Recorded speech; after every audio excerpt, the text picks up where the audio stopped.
7 మాటలలో ప్రాముఖ్యమైనటువంటి మాటలు అని చెప్పడానికి ఏవీ లేవండి. చివరిగా చెప్పిన మాటలు అని అంటాము. కానీ ఈ లోకంలో మనిషి చనిపోయేటప్పుడు చాలామంది ఎదురు చూసేది ఏంటో తెలుసా మీకు?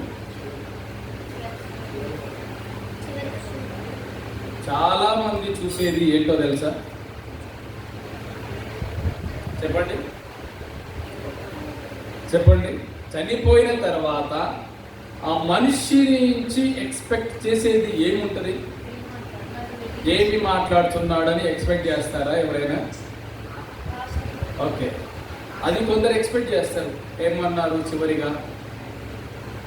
లేదంటే మీ అమ్మ నిన్ను కలవరిస్తుంది, మీ నాన్న నిన్ను కలవరిస్తూ ఉన్నాడు, ఏదో చెప్పాలని ఆశపడుతున్నాడు, ఇక్కడికి రా అని ఎవరైతే ఉద్యమకు దగ్గరగా ఉంటారో వారిని పిలిపిస్తారు. ఏం చెప్పరు. నీ బిడ్డ వచ్చింది చూడు, మీ అన్న వచ్చింది చూడు, మీ అక్క వచ్చింది చూడు, నీ తమ్ముడు వచ్చాడు చూడు, వాళ్ళ కోడలు వచ్చింది చూడు, చూడు చూడు చూడు అంటే వాళ్ళు చూసే పరిస్థితిలో ఉంటారో ఉండరో కూడా తెలియదు, మాట్లాడే పరిస్థితిలో ఉంటారో కూడా తెలియదు. ఎటువంటి పరిస్థితుల్లో ఉంటారు? లాస్ట్ వాళ్ళు కళ్ళు మూసుకొని నోరు తెరుస్తారు, శ్వాస మాత్రం ఆడుతుంది.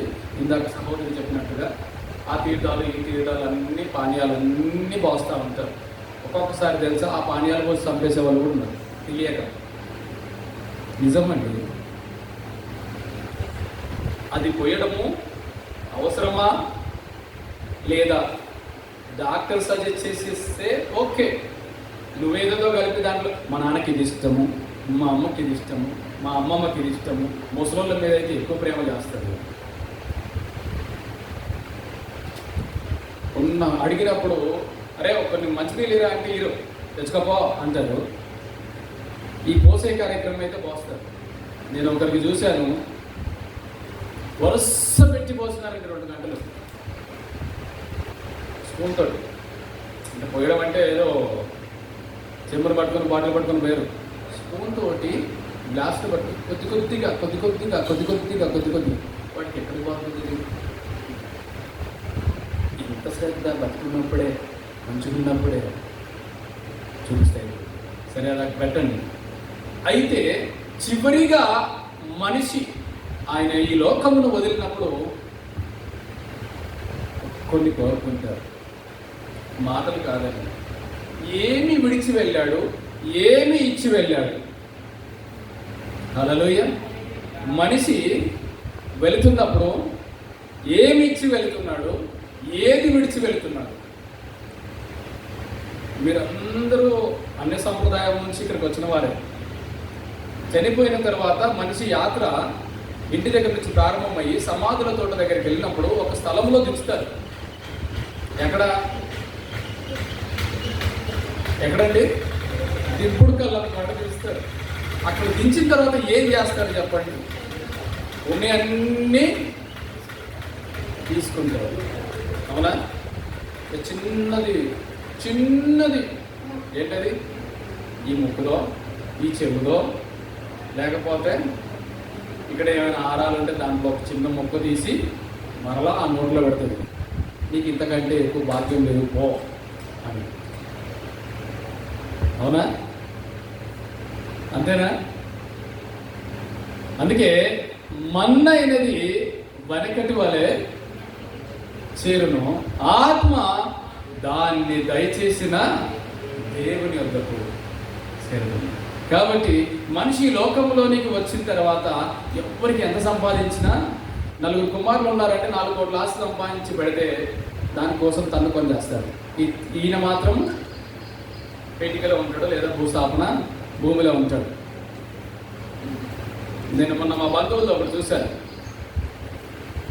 ఇది తేలితే కానీ ఇది ఎత్తరట. ఏది? వాటాలు తేలితే కానీ ఎత్తరు. అంటే నువ్వు ఏదిచ్చి వెళ్తున్నావో శవమైనా కానీ ఇక్కడ వదిలిపెట్టి ఇచ్చి వెళ్ళాలి. అర్థమవుతుందా? నువ్వు చనిపోయినా కానీ నువ్వు నాకు ఏమిస్తున్నావో తేల్చి వెళ్ళు. చనిపోయినాడు ఎట్లా తెలుస్తాడు? ఉన్నది తెలుసాలి. అవునా? కానీ ఇక్కడ ఇంకొకటి ఏంటంటే, ముందే కొందరు పెద్ద పెద్ద సంపన్నులు ఉంటారు. ఎవరు? బిజినెస్ పీపుల్ కావచ్చు, బాగా సంపాదనలో మంచి స్థాయిలో ఉన్న వాళ్ళు ఏం చేస్తారు? వీలునామాలు రాస్తారు. నా కూతురికి, నా కొడుకుకి, నా యొక్క భాగస్తులకి ఇంతింత అని వీలునామా రాస్తారు. అవునా? అది వారి ద్వారా వీరికి చెందుతుంది. కానీ ఇక్కడ బ్రతికి ఉండగానే యేసు ప్రభు వారు నీకు నాకు ఒక వీలునామాని ఇచ్చాడండి. నీకు నాకు ఒకటి ఇచ్చాడండి. అది ఇవ్వడానికే ఆయన ఆ లోకము నుంచి, అత్యున్నత సింహాసనం నుంచి, తండ్రి యొద్ద నుంచి తన అద్వితీయ ప్రియ కుమారుణ్ణి ఆయన మన కొరకు ఈ లోకంలోనికి పంపి ఉన్నాడు. దేవాది దేవుడు ఈ సృష్టిని సృష్టించాడు. ఆది కాండంలో చెప్పబడినట్టుగా ఇదంతా మన కోసము ఆయన సిద్ధపరిచి ఉన్నాడు. అది మనల్ని ఏ విధముగా ఆశీర్వదించాడు. ఆశీర్వదించి ఇచ్చిన దాన్ని మనము దాన్ని వాడుకొనక మన యొక్క ఇచ్చల్ని బట్టి, మన యొక్క కోరికల్ని బట్టి, మన యొక్క పిచ్చి చేష్టల్ని బట్టి దానిని మనము పోగొట్టుకున్నాం, దాన్ని మనము తృణీకరించుకున్నాం. దాని వలన ఒకటి ఉంటుంది, ఏంటో తెలుసా అండి? మరణం. పాపము చేసి ఉన్నాము, పాపము వలన వచ్చు జీతము మరణము. ఆ మరణము పొందడము దేవుడికి ఇష్టం లేదండి. హల్లెలూయా. ఆ మరణము పొందడము దేవుడికి ఇష్టం లేదు. మన ప్రియ బిడ్డలో కావచ్చు, కుమారుడే కావచ్చు, కుమార్తె కావచ్చు, ఇక్కడి నుంచి పడిపోయే ముందు ఒక నిమిషం చెప్తా ఉన్నాను. ఈ హైటే కావచ్చు, ఇంకొంచెం హైట్ నుంచి ఉన్నారు, వారి పడిపోతున్నారని తెలిసినప్పుడు తల్లి కానీ తండ్రి కానీ ఏం చేస్తారండి? పట్టుకునే ప్రయత్నం చేస్తారు. పడిపోకుండా అడ్డుగా నిలబడతారు. ఎంతవరకు నీకు ఏమవుతుందో కూడా తెలియదు. నేను ఒక విషయం చెప్తాను ఈ సమయంలో. మా చిన్నమ్మ నాకు చాలా ఇష్టం, మా అమ్మ కంటే కూడా. ఇప్పుడు నేను చిన్నప్పుడు ఎక్కువ కాలం ఆమె దగ్గరే ఉండేవాడిని. ఎక్కువ కాలము, ఎక్కువ సమయం తనతోనే నేను ఎక్కువగా ఉండేవాడిని. అయితే అర్జున్ ఉన్నాడు కదా, అర్జున్ వాళ్ళ అమ్మ, మా చిన్నమ్మ, ఎక్కువ టైం వాళ్ళతోనే స్పెండ్ చేసేవాడిని, అమ్మతో. అయితే ఒక సమయంలో మా బాబాయి, మా పిన్ని ఒక బండి మీద ముందు వెళ్తున్నారు, నేను వెనకాల బండి మీద ఉన్నా, నా బండిలోనే. అయితే సడన్గా ఒక అర్థం వస్తే నేను పడిపోయా.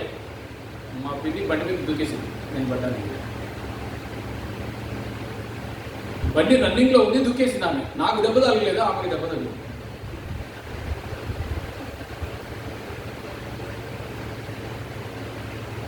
కుమారుడు కావచ్చు, కుమార్తె కావచ్చు, పడిపోతే ఈ విధముగా సేవ్ చేస్తారు. అదే విధముగా మన తండ్రి అయినటువంటి దేవుడు, నీవు నేను తన కుమారుడము కుమార్తెలము కాబట్టి మనము తప్పిపోతా ఉన్నాము, మనం పడిపోతా ఉన్నాము, మనము నరకములకు వెళ్ళిపోతా ఉన్నాము. కాబట్టి ఆయనకు ఇష్టము లేక తన యొక్క అద్వితీయ కుమారుని ఈ లోకములోనికి పంపి తన ద్వారా, తన యొక్క బలియాగము ద్వారా, తన ప్రాణం పెట్టడం ద్వారా, తన యొక్క క్రయధనముగా వెల చెల్లించడం ద్వారా మనల్ని అందరినీ రక్షించాలని ఈ లోకములోనికి ఆయనను పంపించాడు. ఆయన ప్రాణము పెట్టి నిన్ను నన్ను అందరిని ఎక్కడి నుంచండి? పాపము నుంచి విడిపించాడు, పాపిష్టి ఆలోచనల నుంచి విడిపించాడు, ఈ లోకముల నుంచి తప్పించాడు, మనల్ని అందరినీ రక్షించాడండి. ఆయన వచ్చిన కారణము ఇది. ఈ లోకములోనికి ఆయన చేసిన త్యాగము, మనము ఒక రక్తము చిందిస్తేనే పాప విమోచన. ఒక కోడెనో, ఒక గొర్రెనో, లేకపోతే ఒక పక్షినో పాత నిబంధన ప్రకారము బలి ఇవ్వాలి ఒక పాపము జరిగితే. అలాగున చాలామంది ప్రవక్తలు, చాలామంది భక్తులు, చాలామంది న్యాయాధిపతులు, యాజకులు, లేవీయులు పరిశుద్ధ గ్రంథం ప్రకారము ఇప్పుడున్న అన్య సంప్రదాయాల్లో కూడా ఒక పాపము పోవాలంటే ఒక యాగములు కావచ్చు, ఒక బలియాగము కావచ్చు, ఇవన్నీ చేస్తూ ఉన్నారు. ఇవన్నీ కాదు, నేను మిమ్మలను ఏర్పాటు చేసుకొని ఉన్నాను, నేను మిమ్మల్ని కని ఉన్నాను. అందుకే 100వ కీర్తనలో అంటున్నాడు, చూడండి ఒక్కసారి మరలా ఆ మాట తీయండి. 100వ కీర్తన ఒకసారి ఆ మాట వినండి. మనం అందరము ఆయన వారమే. చదువుతారా?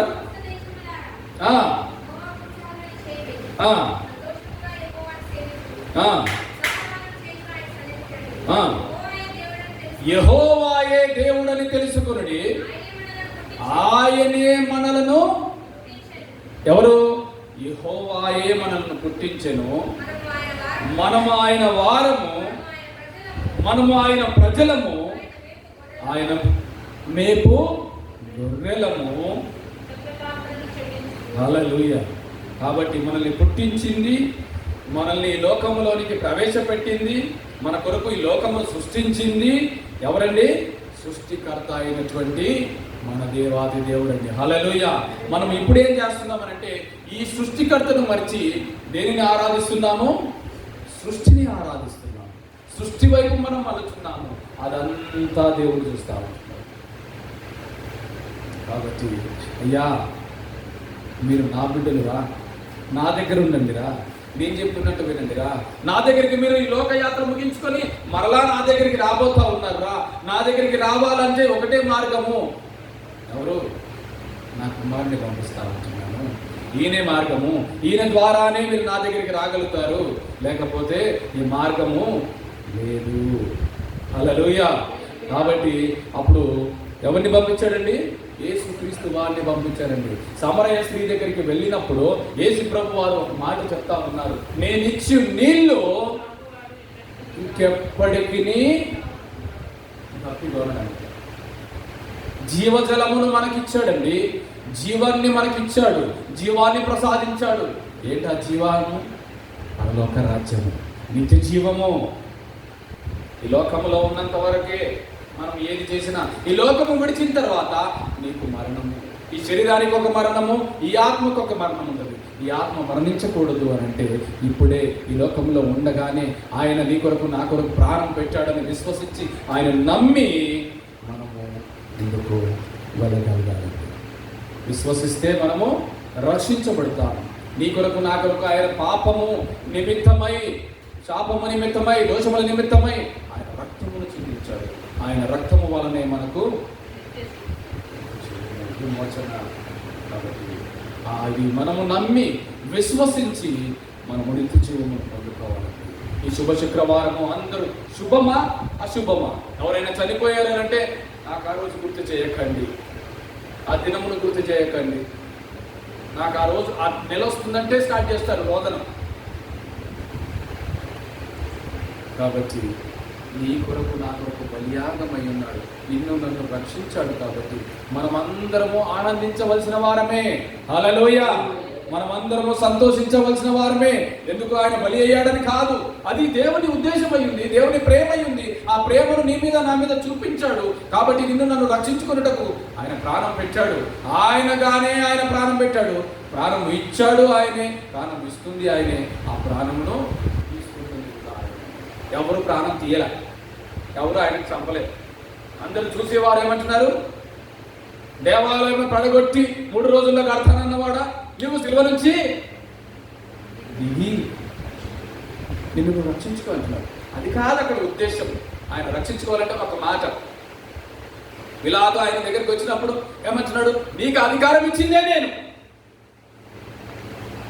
పరలోకము నుంచి పైనుంచి అధికారం ఇయ్యబడితేనే నువ్వు మాట్లాడగలుగుతున్నావే, లేకపోతే నువ్వెలా మాట్లాడతావు?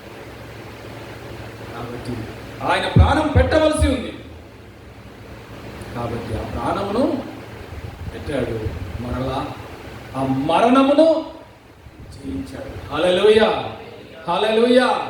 ఇదండి శుభ శుక్రవారము, క్రీస్తు మరణము వెనుక ఉన్నటువంటి గొప్ప ఆత్మీయ మర్మము. హల్లెలూయా. కాబట్టి మనము ఈ శుభ శుక్రవారము ఎందుకొరకు జరుపుకుంటున్నామంటే నీ కొరకు నా కొరకు తన ప్రాణం పెట్టిన యేసయ్యను గుర్తు చేసుకున్నట్టు, ఆయన యొక్క శిలువ మరణమును మనము స్మరించుకున్నట్టు దీనిని మనం చేస్తూ ఉంటున్నాము. దేవుడి మాటలు ప్రతి ఒక్కరు హృదయముల నాటబడి ఫలింపును దయచేయును గాక. ప్రార్థన చేసుకుందాం. వెతబడిన వాక్యము నిమిత్తమై